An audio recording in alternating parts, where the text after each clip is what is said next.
Tapi jam 3 saya bangun lagi. Kenapa? Ini masalahnya nih, teknologi ya kan. Kan ada YouTube. Iya. Kan kita ini beda 4 jam sama Timur Tengah. Iya. 3 jam. Habis itu sama Amerika sekian jam. Jadi saya harus ikuti apa yang terjadi. Dan itulah mungkin yang membuat saya itu always a bit up to date. Ini sudah we are news junkies. Ya kan? Ya, right? Betul. Kita ini sudah kena lah itu. Bagaimana proses sehari-hari tokoh sejarah yang sedang berlangsung cepat itu mengambil jarak dan santai, mengedurkan. Karena kalau Churchill, misalnya Bapak kan di tengah Perang Dunia Kedua pun dia minta izin, jangan sampai jam tidur siang saya terganggu. I know it's a war, but I need to rest so I can think better. Kalau ada waktu kosong sedikit melukis dan ngasih makan angsa. Kalau Ronald Reagan tidur siang juga sama, baca komik dan menunggang kuda. Seorang Prabowo seperti apa Bapak? Jadi mungkin ini ilmu saya dapat di tentara. Jadi bagi saya umpamanya naik mobil, saya bisa tidur. Naik helikopter, saya bisa tidur. Naik pesawat, saya bisa tidur. Bagi saya 15 menit is nge-charge gitu loh. Jadi lebih apalagi power 20 menit. My ideal actually is 30 menit.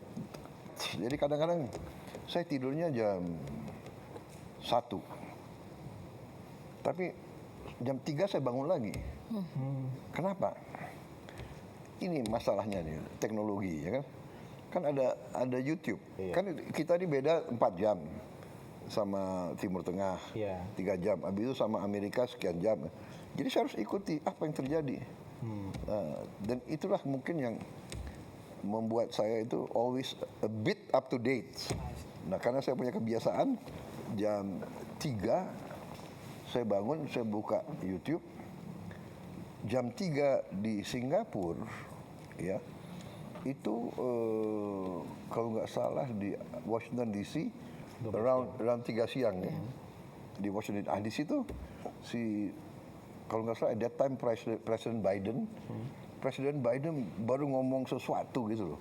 Karena saya langsung baca waktu saya jam 9.10 pidato, saya yang pertama menyampaikan tanggapan saya terhadap pidatonya Biden gitu loh. Akhirnya dalam lobby sebelum ini kita bilang kita dukung ini. We like your plan, but the problem is not us. The problem is Prime Minister Netanyahu of Israel. Kalau kita di dalam, mungkin kita bisa pengaruhi dan membantu rakyat Palestina. Kalau di luar, pasti nggak bisa. We cannot do. Tadi kita lihat, wow, ini 19 dan 20 ada peluang, walaupun kita tahu ini sedikit. Akhirnya kita berdelapan diskusi. Kita dukung ini atau tidak. Akhirnya dalam lobby sebelum ini kita bilang kita dukung ini. We like your plan, but the problem is not us. The problem is Prime Minister Netanyahu of Israel. Kalau kita di dalam, mungkin kita bisa pengaruhi dan membantu rakyat Palestina. Kalau di luar, pasti nggak bisa. We cannot do. Jadi akhirnya kita putuskan kita masuk. Selama kita di dalam BOP bisa bantu perjuangan rakyat Palestina, kita akan berusaha. Begitu kita ambil kesimpulan tidak ada harapan dan kontraproduktif, kita menilai kita habis waktu, habis energi dan tidak menguntungkan kepentingan nasional bangsa Indonesia, kita keluar. Jadi ya saya menjalankan perjuangan bangsa Indonesia dari dulu. Kita selalu membela kemerdekaan Palestina. Banyak biaya yang harusnya dilaksanakan oleh kabupaten dan provinsi tidak dilaksanakan. Contoh tadi jembatan desa, rakyat harus teriak, presiden harus turun tangan. Padahal maaf, ada dana desa. Kemana dananya di bupati? Kemana gubernur? Tapi oke lah, saya ambil alih tanggung jawab. Ya, jadi kita ini harus terbuka, kita harus fair. Banyak pejabat itu terlalu banyak, menurut saya ya tidak efisien. Anda lihat sendiri, kita buka-bukaan ya.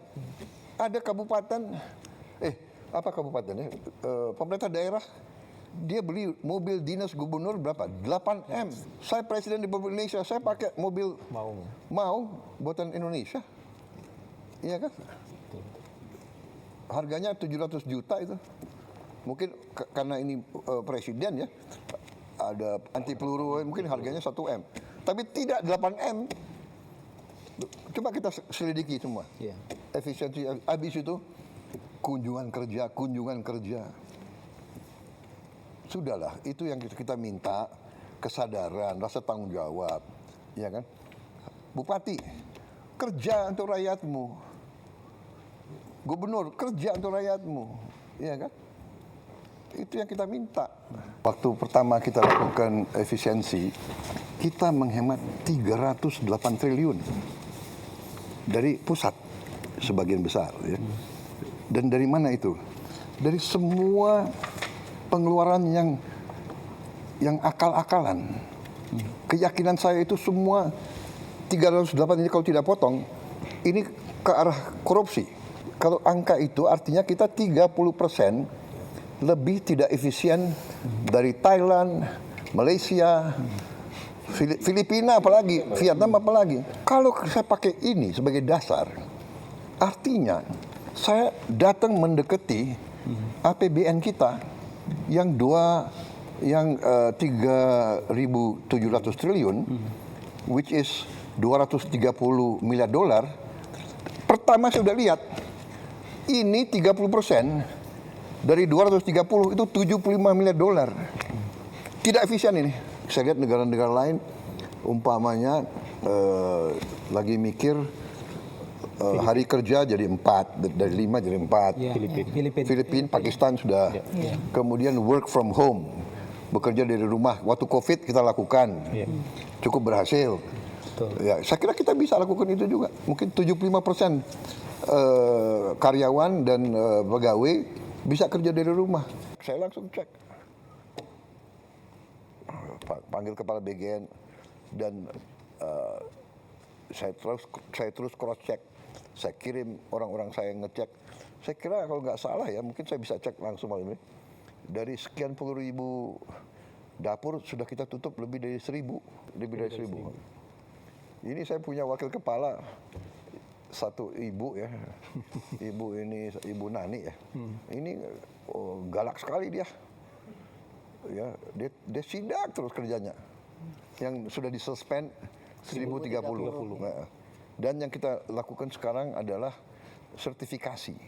Jadi kalau dapur kamu mau survive lebih dari berapa bulan, kamu harus lulus sertifikasi kebersihan, sertifikasi keamanan makanan, dicek ke airnya gimana, ya airnya aman, airnya dimasak atau di apa tuh, kemudian omprengnya semua itu ada kriterianya. Mulai ada standarisasi. Oh iya, standarisasi. Dan kalau nggak beres ditutup. Siapapun boleh cek dan titik koordinat dari dapur itu diketahui oleh masyarakat sekitarnya. Jadi siapapun, ibu-ibu, orang tua, kepala sekolah, dia boleh masuk dan dia boleh komplain. Laporan yang hanya bagus-bagus itu budaya yang tidak baik.